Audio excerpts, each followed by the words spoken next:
Hello everyone. Today we're going to talk about a reality that so many adults face, but nobody openly discusses. Remember your childhood, when you had 20 to 30 friends in school, in college, even more, every weekend, had plans, birthday parties, late night calls. But today, you might have 500 contacts in your phone, but no one to actually call.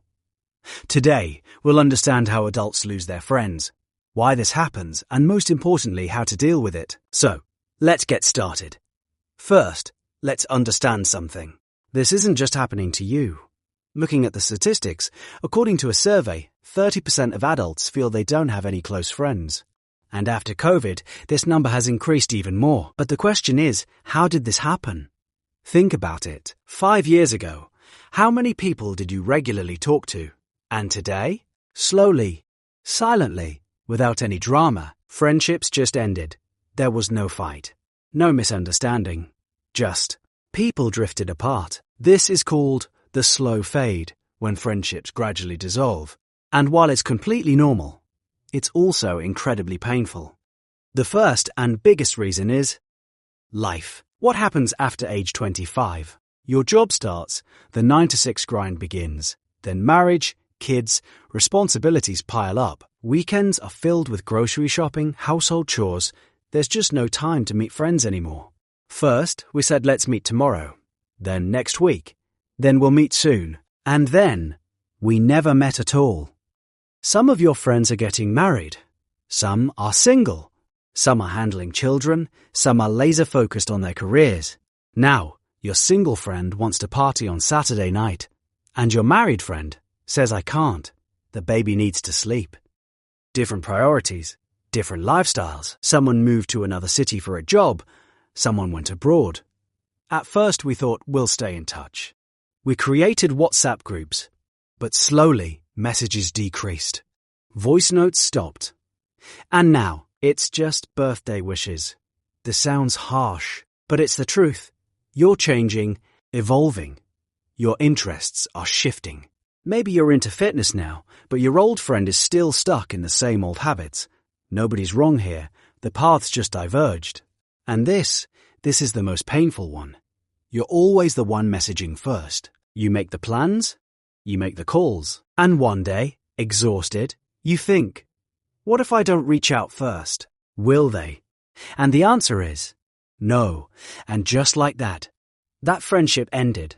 Now, let's talk about what the impact of this really is. There are 50 people at the office, family at home, but you still feel lonely because you don't have that deep connection you once had with old friends. You start asking yourself, is there something wrong with me? Have I become boring? Does nobody like me anymore? When you look at old photos, you get sad. Those were such great days, you think. You start fearing meeting new people. How will I make new friends at this age? But listen, these feelings are completely valid. You're not alone in feeling this way. Now, the most important part. What do you do about it? First, accept this reality. Not all friendships last forever. And that's okay. Some people come into your life just for a season. And that's beautiful too. Just because their role ended doesn't mean that time was wasted. You had 30 friends 5 years ago, but how many were actually close? Maybe 3 or 4. Now, focus on quality instead of quantity. 1 or 2 real friends who actually care. They're better than 100 fake friends. Drop your pride. Drop your ego. If you miss someone, send them a message. Hey, how are you? Want to grab coffee? Yes, there's a fear of rejection. But regret. Regret is so much worse than that. Explore your hobbies. Join a gym, a book club, hobby classes, sports groups. There, you'll meet people who share similar interests. Friendships will develop naturally. Whenever you meet someone, put your phone aside. Actually listen. Give them quality time. One meaningful conversation is better than 100 shallow chats. The friends you still have, value them. Do regular check-ins. Plan yearly meetups. Distance doesn't mean disconnect. Make the effort. And this is the most important one. Learn to enjoy your own company. Solo movies, solo dinners, solo trips.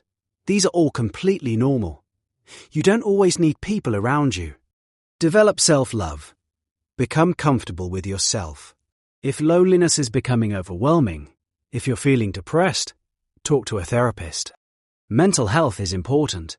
There's absolutely no shame in asking for help. Look, losing friends hurts, but there's growth in it too. You become stronger, more independent, more self-aware. You learn what you actually need in relationships. And when you meet new people, you'll have a more mature approach. You'll set better boundaries. You'll build healthier connections. Plus, old friends sometimes come back too. Life is a circle. Paths cross again. So friends, remember this. Losing friends is painful, but it's also normal. You're not alone. Millions of adults are experiencing this right now.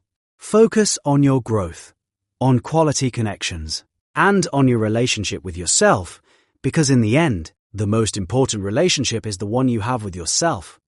If you found this video relatable, like it, share it, and tell me your experience in the comments. Take care. Stay connected with yourself and with the people who truly matter. Thank you.